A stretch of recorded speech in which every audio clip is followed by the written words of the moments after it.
부활을 인정할 수밖에 없는 증거를 한 10분 정도로 이제 요약을 해드릴게요. 예. 자, 리 스트로벨이라는 사람은 불신자여서 부인이 왜 저렇게 미쳐있나 이렇게 추적을 했다가 기독교인이 됐죠. 그러면서 영화에서 예수는 역사다라는 영화를 여러분이 한번 보셨을 거예요.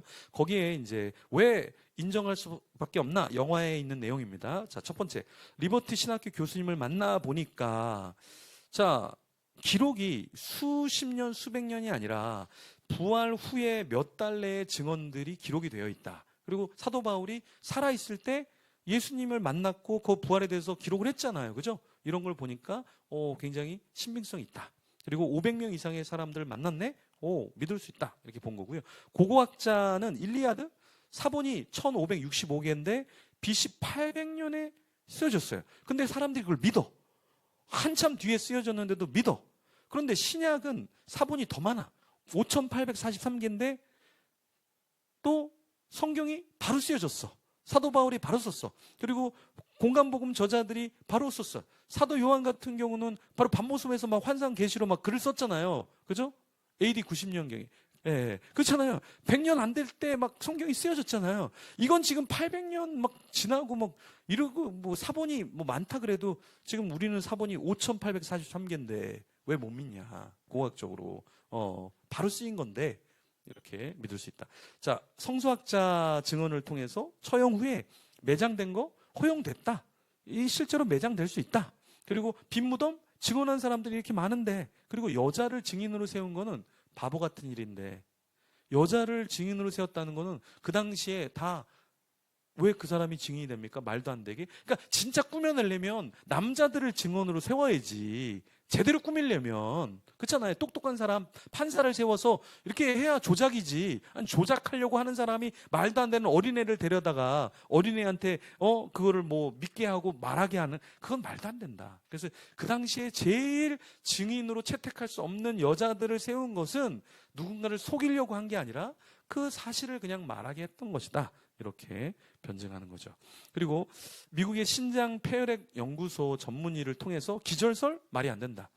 그 당시 십자가형은 기절해갖고 살아남을 수 있는 형틀이 아니다. 그리고 마지막에 예수님 옆구리를 찔리려고 했는데 이미 죽어 있는 걸 확인하지 않았냐. 그죠? 그리고 예수님 물과 피를 다 쏟았다고 돼 있잖아요. 그죠? 이런 것들을 통해서 다섯 번째.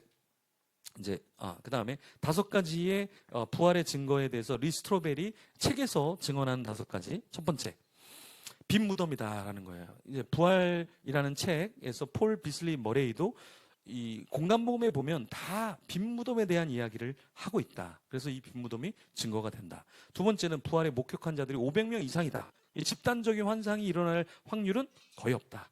그리고 부활 후에 변화된 제자들을 보면 부활 전과 후는 완전히 다르다. 이렇게 미친 사람이 되는 것은 뭔가를 받고 만났기 때문에 그렇다라는 거죠.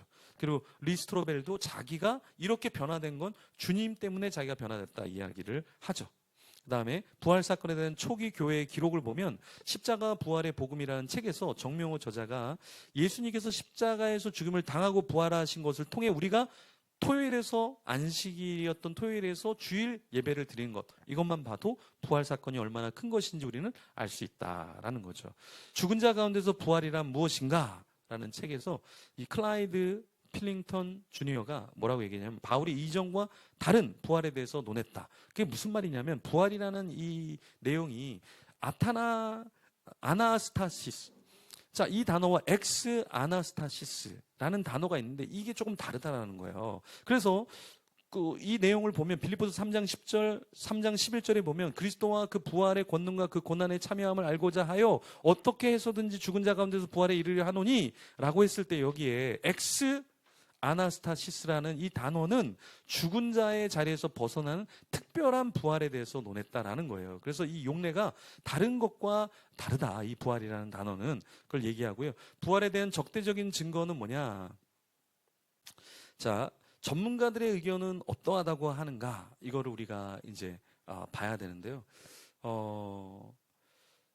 법학적인 증거를 보면 이 적대적인 자들이 말하는 것을 다 상쇄시킬 수 있고, 역사적인 증거도 그렇고 과학적인 증거도 그렇고, 그래서 리 스트로벨이 이런 사람들이, 믿지 않는 사람들이 말하는 것들에 대해서 자기도 믿지 않는 사람으로서 파헤쳐 봤지만, 그런 것들이 다 무시될 수 있다라는 것이죠. 자, 비기독교 역사적인 증거는, 이 리코나는 뭐라고 얘기냐면, 자, 한번 보자.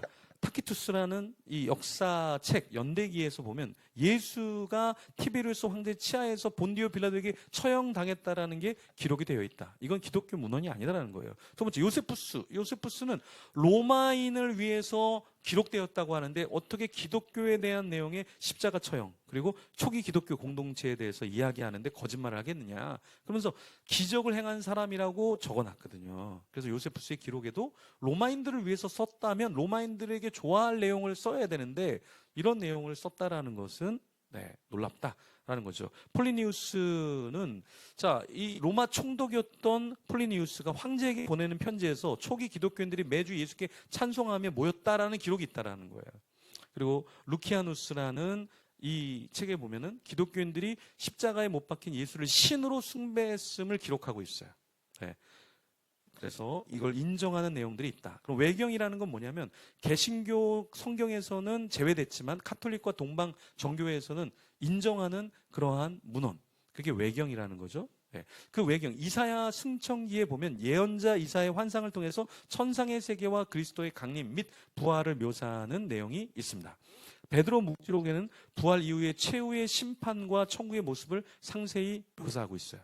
에스라 5서에는 부활 신앙이 구약적 전통에서 기독교 신앙으로 확장되는 과정을 보여주는 내용이 담겨져 있습니다. 사도서신이라는 책에는 초대교회 사도들이 예수의 부활과 관련된 신앙을 고백하면서 이를 신자들에게 전하는 내용이 기술되어 있어요. 위경이라는 건 뭐냐면, 신앙의 저자가 가짜 인물로, 수도라는 말은 가짜란 말이거든요. 누가 적었는지 몰라요. 그런데 그 내용을 이제 다른 사람의 이름으로 적은 걸 위경이라고 하는데요. 자, 베드로 복음서에는 어떻게 나와 있냐면, 예수님의 부활에 관한 상세한 묘사를 포함하고 있어요. 초자연적 요소가 과장되어 있긴 하지만 역사적인 신뢰성에 문제가 제기되는 부분도 있지만 부활에 대한 내용이 들어져 있다. 그리고 도마복음서는 영지주의적으로 적혀 있지만 여기에도 부활 사건에 대한 직접적인 언급은 없지만 예수님에 대한 신성, 이 부분들이 기록되어 있죠. 세 번째, 빌립복음서도 부활의 신학적인 의미를 강조하고 있고 정경 문헌에 비해서 후대의 관점을 반영하고 있다. 부활의 증거, 누가 그러면 증인이냐라고 했을 때, 예수님의 부활 40일간의 행적이라는 게 있는데요. 예수님 부활에 이 내용에 보면 10명의 증인들이 있죠. 첫 번째는 막달라 마리아, 두 번째는 다른 여인들, 세 번째는 베드로, 네 번째는 엠마오 제자들, 다섯 번째는 닫힌 문 뒤에 제자들이 있죠. 그리고 도마에게 나타나심, 갈릴리에서의 만남 제자들, 그다음 여덟 번째는 500명에게, 아홉 번째는 야고보에게 나타나신 것, 열 번째는 대위임령 제자들에게 주는 것으로 나와 있다라는 겁니다. 그래서